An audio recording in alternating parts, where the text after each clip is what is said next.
Assalamualaikum warahmatullahi wabarakatuh. Perkenalkan, nama saya Lailatul Isnaini dari MPI B1 dengan NIM 2020153137. Yang saya hormati Bapak Adang Ridwan, SS MPD, selaku dosen pengampu mata kuliah Islam dan Peradaban Melayu. Baiklah, di sini saya akan menjelaskan tentang Islam dan sejarahnya pada masyarakat Jambi. Adanya Islam di Jambi karena kedatangan kapal dari Kesultanan Turki untuk penyebaran agama Islam di Jambi. Rombongan tersebut dipimpin oleh Ahmad Ilyas atau Ahmad Barus. Mereka datang kemari karena kapal rombongannya terdampar di Pulau Berhalo, karena Ahmad Ilyas menyebarkan agama Islam di Jambi. Selain itu, beliau yang menghancurkan patung-patung berhala sembahan di Pulau Berhala, sehingga Ahmad Ilyas dijuluki sebagai Datuk Paduka Berhalo. Diketahui bahwa masuknya Islam pada masyarakat Jambi seberang banyak dipengaruhi oleh pedagang-pedagang Islam yang masuk berlayar di sepanjang Sungai Batanghari. Ditemukan beberapa peninggalan dari pedagang-pedagang Arab, Persia, dan Turki menjadi salah satu bukti bahwa proses penyebaran Islam tersebut pernah terjadi. Ditambah lagi bahwa budaya Arab Melayu sangat melekat pada masyarakat Jambi seberang. Bahkan melekat pada adat orang Melayu Jambi yang kita kenal dengan adat bersendi syarak bersendi kitabullah. Maksudnya ialah adat itu kebudayaan atau kebiasaan, syarak itu agama. Jadi kebudayaan berpedoman kepada agama, syarak bersendi kitabullah. Agama berpedoman kepada kitabnya Al-Quran. Provinsi Jambi memiliki luas wilayah 16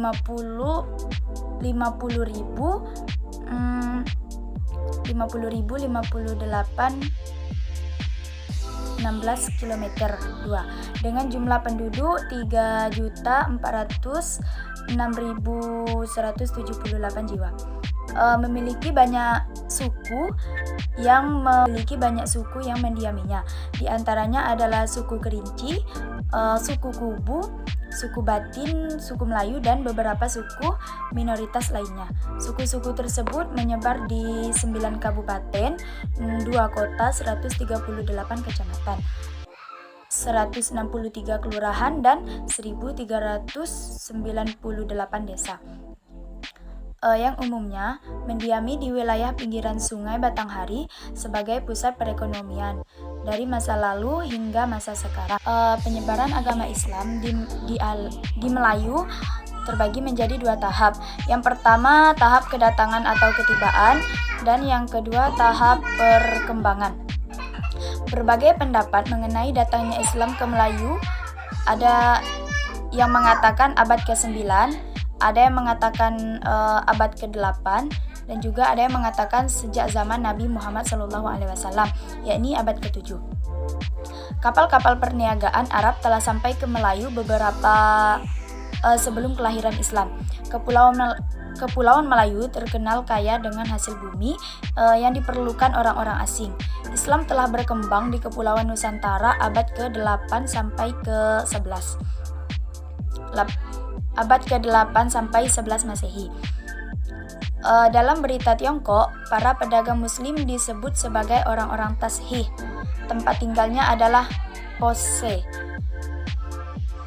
dan diintikan dengan Pasai di Aceh sekarang.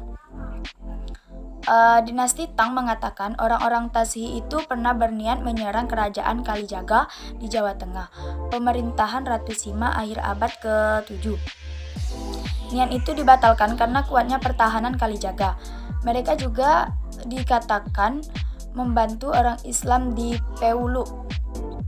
Abad ke-10, Aceh mendirikan kerajaan Islam. Islam dan Melayu diibaratkan 2 mata uang yang tak bisa dipisahkan. Hal yang perlu kita ingat dalam konteks sejarah bahwa sejarah selalu melukiskan gambaran zaman atau masanya. Selanjutnya karakteristik Melayu Jambi. Secara geografis, Melayu Jambi terletak di bagian timur Pulau Sumatera. Bagian timurnya ialah Tanjung Jabung Timur. Memiliki sungai yang panjangnya dari hulu atau disebut dengan Sijunjung langsung ke Laut Timur Sumatera dan bertemu dengan salah satu di pantai timur Sumatera. Jambi itu dibedakan menjadi dua, ada yang daratan dan ada yang perairan. Yang pertama daratan, seperti perbukitan, dataran tinggi, pegunungan, teluk, dan tanjung. Yang kedua perairan, seperti sungai, danau, rawa, selat, dan laut. Sedangkan secara historis dikemukakan oleh Budi Harjo, nama Jambi berasal dari nama Jambe, sebuah nama tumbuhan yang diberi nama lain yaitu pinang. Jadi nama Jambe dan Pinang diibaratkan setali tiga uang. Islam secara historis diterima masyarakat Sumatera berkisar pada abad ke-13 atau 14 Masehi. Cina menyatakan nama Jambi sudah ada sejak abad ke-9. Sumber tertua yang menyebutkan nama Jambi adalah berita dan catatan Cina dengan sebutan Chanpei.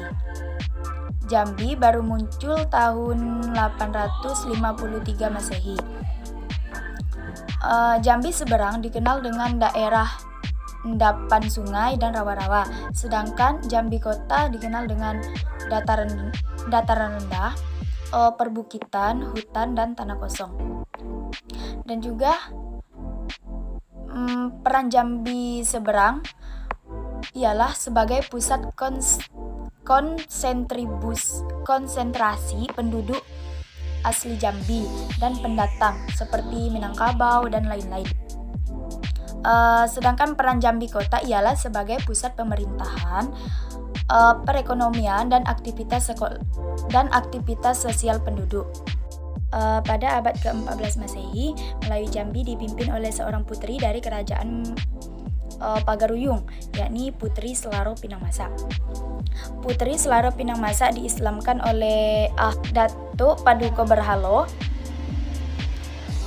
Pada saat itu Datuk Paduka Berhalo bertemu dengan Putri Selaro Pinang Masa, dan setelah ada pembicaraan, Datuk Paduka Berhalo mengislamkan Putri Selaro Pinang Masa. Kemudian Datuk Paduka Berhalo dan Putri Selaro Pinang Masa menikah dan mendapatkan 4 orang anak. Yang pertama orang kayu Pingai, yang kedua orang kayu Kedataran, yang ketiga orang kayu hitam, dan yang keempat orang kayu gemuk.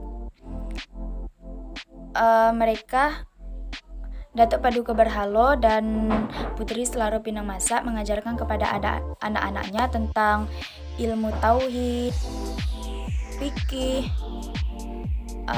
ilmu tasawuf, dan lain sebagainya. Setelah anak-anaknya tumbuh dewasa, kerajaan dialihkan ke anaknya, yakni orang kayu Pingai. Pada saat kepemimpinan orang kayu Pingai, masyarakat Jambi setiap tahunnya mengirimkan umpeti ke kerajaan Mataram. Umpeti tersebut berupa rempah-rempah dan emas. Pada suatu hari, orang kayu hitam melihat kerajaan Jambi, melihat masyarakatnya yang akan mengirimkan umpeti ke kerajaan Mataram. Di situ ia melarangnya karena ia tidak setuju dengan perbuatan tersebut. Lalu kerajaan Mataram mendengar akan hal tersebut. Dia sangat marah dan menyuruh anak buahnya untuk memikirkan bagaimana caranya membunuh orang kayu hitam tersebut. Terdapatlah sebuah ide tentang membuat keris. Keris tersebut bukan sembarangan, akan tetapi keris tersebut merupakan keris sakti yang terbuat dari 9 macam jenis air yang ditempa selama 40 malam Jumat. Proses penyepuhannya menggunakan 12 jenis mata air. Jenis materialnya ialah besi, emas, nikel, dan lain sebagainya. Sayangnya orang kaya hitam mengetahui akan hal tersebut dan ia segera pergi ke kerajaan Mataram dengan menyamar sebagai pedagang dan langsung menemui sang empu pembuatan keris tersebut. Di sana ia meminta untuk mengambil keris tersebut, tetapi sang empu tidak mau memberikannya. Kan tetapi keberanian Rangkaya Hitam diketahui oleh kerajaan Mataram dan langsung kerajaan Mataram menghampiri Rangkaya Hitam. Di sana ia melakukan negosiasi untuk meredakan amarahnya Rangkaya Hitam. Rangkaya Hitam itu ialah orang yang paling kuat, paling sakti. Lalu sang Raja Mataram berniat untuk menyandingkan Rangkaya Hitam dengan putrinya, yakni Mayang Mangurai. Di situ Rangkaya Hitam langsung menyetujui perjodohan. Di pernikahan Rangkaya Hitam dan Mayang Mangurai, Raja Mataram memberikan suatu hadiah yang berupa keris. Keris tersebut digunakan sebagai gonjai. Gonjai ialah untuk menggulung rambut. Gonjai merupakan suatu alasan untuk pemberian nama keris, yakni keris Seginjai. Jadi keris pertama kali dipegang oleh Kerajaan Jambi. Karena pernikahan Rangkaya Hitam dan Mayang Mangurai inilah membuat Rangkaya Hitam berkuasa untuk wilayah Jambi. Pada saat kepemimpinan Rangkaya Hitam, Kerajaan Jambi damai, tentram, dan sejahtera. Demikianlah penjelasan dari saya. Apabila ada kata-kata saya yang salah, mohon dimaafkan. Saya akhiri, wallahul muwaffiq ila aqwamit thoriq. Wassalamualaikum warahmatullahi wabarakatuh.